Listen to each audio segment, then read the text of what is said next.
nag tey lii dal si kaw jàpp naa ni opposition bi yëpp parce que bu ma nee opposition mooy képp koo xam ni yaa ngi taxaw ba Bassirou Diomaye Faye ak Ousmane Sonko jotee réew mi ba léegi ak waa Pastef buñ ne opposition mooy képp koo xam ne yaa ngi taxaw di bañ ak di wax ni réew mi di doxee boo ci d'accordul wax ko boo ko mënul maanaam valider wala nga mën koo am mu mën antu nga bañ boo ko mënul aussi nangu nga taxaw di ko bañ loolu également dañu ne bu amee tey dañ ciy sant yàlla ba nga xamee ni opposition bi taxaw na tey mu doon processus bu metti bu yàgg bu bëree maanaam ay jafe-jafe ak ay xaaxaama ki ay ndëgg sërëx waaye tey yegsi nañu fii ci opposition bi ba lu bëre commencé sasu ba parti bi tey nga xam ni fal na tey ñëw na au pouvoir am na lu mu def tey mu dal ci opposition boobee te loolu moo tax tey ñu woo leen yéen ñii di presse bi muy national comme international pour bokk ak yéen fan yii ñu doon jëm daa am benn coalition bu yaatu bu ñu bëggoon taxawal ci biir opposition bi muy la coalition jóg jot na ñu nekkoon nag si waxtaan bi ak di ko préparer ba lépp sotti daanaka nit ñi nga xam ne ñoo seq coalition bi nekk ay kilifa ay leader nekkoon di ci dox ak di ci wax waaye gannaaw dañ ko seq ak ñi nga xam ne ci langue politique gi sénégalais yi ba nañ leen te génn nañ si ñoom te xam nañ ne mënatuñu baax la ci réew mi amul dara luñ fi def lu sénégalais yi rafetlu wala lu sénégalais yi gis ni lii njëriñ la si ñoom wala baax na ci ñoom wala ndimbal la si ñoom bañ toggee ba léegi ay musiba rek am ci réew mi bii ñu def tey nag mooy musiba bu gën a rëy bi Ousmane Sonko defagum ak bu Bassirou Diomaye Faye defagul parce que ñun dañu yaakaaroon ni affaire bi ay opposition yi li la ciy mën a dal mooy ay garde à vue wala ñu jàppale yóbbu la ci kaso bi wala ñu lay menacer comme niñ ko xamee wala comme waa Pastef li ñu xam rek tàmmal ko sénégalais yi ay saagaak yu mel noonu dañu yaakaaroon ni ci loolu lay yem ndekete ñii passé nañu foofu léegi Ousmane Sonko Bassirou Diomaye Faye li ñu xewle mooy nekk ci biir opposition bi di affecté ay fonctionnaires yoo xam ne tey yàlla def ñuy politique affectation bi am tey muy affectation Babacar Lo Ndiaye di président parti Fass Jom nekk na lu tiis ci histoire Sénégal nekk na lu ñaaw ci histoire administration sénégalaise parce que ñun dañu jàppoon ni nit ki bu fekkee ni dafay politique dafa am texte bu ñuy bind ne que yow waruloo politique day am texte loolu lañ jàppoon dañ jàppoon ni day am règlement bu ñu bind ne que yow waruloo politique day am règlement waaye xanaa du régime mu Bassirou Diomaye Faye ak Ousmane Sonko mooy tere tey politique ci réew mi ñu xool nag amuñu fuñ ko jaar amuñu fuñ ko jaar parce que Babacar mënoo ko tuddal rapport mi ngi nii toog amoo rapport boo jafandu amoo maanaam jiiñ boo ko mën a jiiñ amul gestion boo ko mën a waxal amul malversation boo ko mën a génnewal ñu jeex fépp jeex xamuñu fu ñuy jaar ñu ne waaj dañ ko affecté Matam fii la politique Sénégal toll affecté fonctionnaires yi parce que dafa am loo xam nag yanuwul maanaa Dakar munu fee ne nga ne Matam nga ko yóbbu Dakar ne fi fees dell ak ay centres fiscaux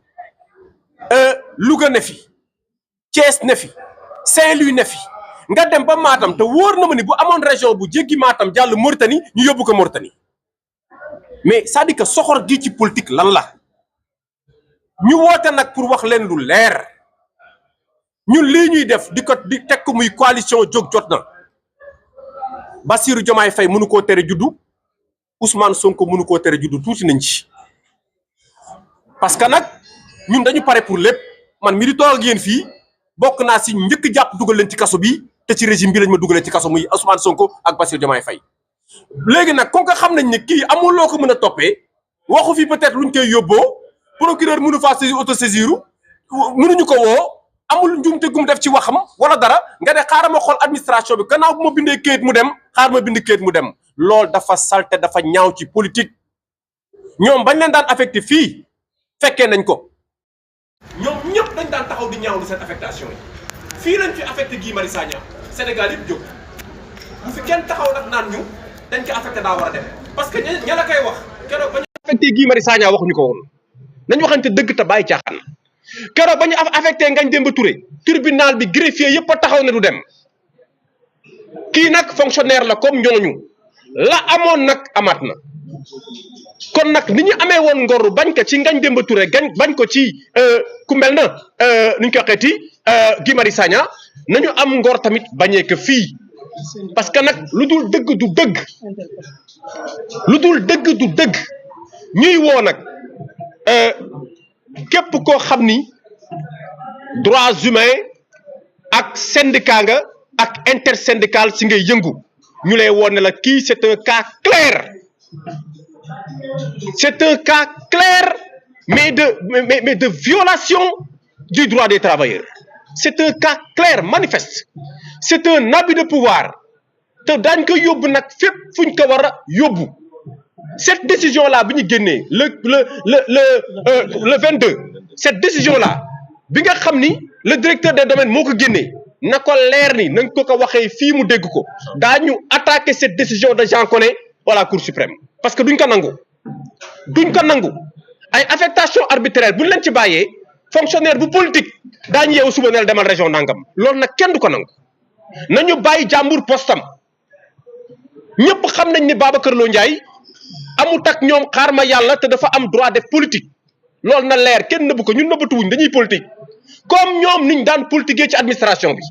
kii génnewul document administratif génne ko ci mbedd mi Ousmane Sonko daan génne ay document moo taxoon ñu dàq ko loolu ñëpp fekkee nañ ko fii Ousmane Sonko da doon weer ay document administration bi lu ñu def mu génne ko ci mbedd mi dégg ngeen képp koo xam dafa nekkoon si ñoom si di politique li teg si daan bañ dañ ko daan def te amul à l'époque dara leen ci fekk kii toog di politique amut ak ñoom benn xaarma yàlla ñu ne ko tey administration bi fii ci Dakar da nga fiy génn dem beneen région loolu lañ jàpp ni jaay doole la c'est un abus d'autorité abus de pouvoir la te abus de pouvoir boobu nag dañ koy yóbbu Cour suprême fa mbaxane doonee benn demul fenn te on va faire face à cette ignominie là et à cette violation là parce que am na loo xam nag buñ ko seetaanee mooy ñun nag mais nag si réewu dictature rek lañ jëm waa léegi yow buñ la mëntul yóbbu kaso mëntuñ la yóbbu tribunal mëntuñ la tëj léegi dañ lay affecté léegi affectation arme politique la ku la jaaxal nga ne ko demal Matam yow demal Kédougou yow demal fële nga koy def boobu ba léegi muy jàll gis ngeen ñi ñu fi affecté ñëpp fii képp ku ànd ak Ousmane Sonko génne nañ la sa service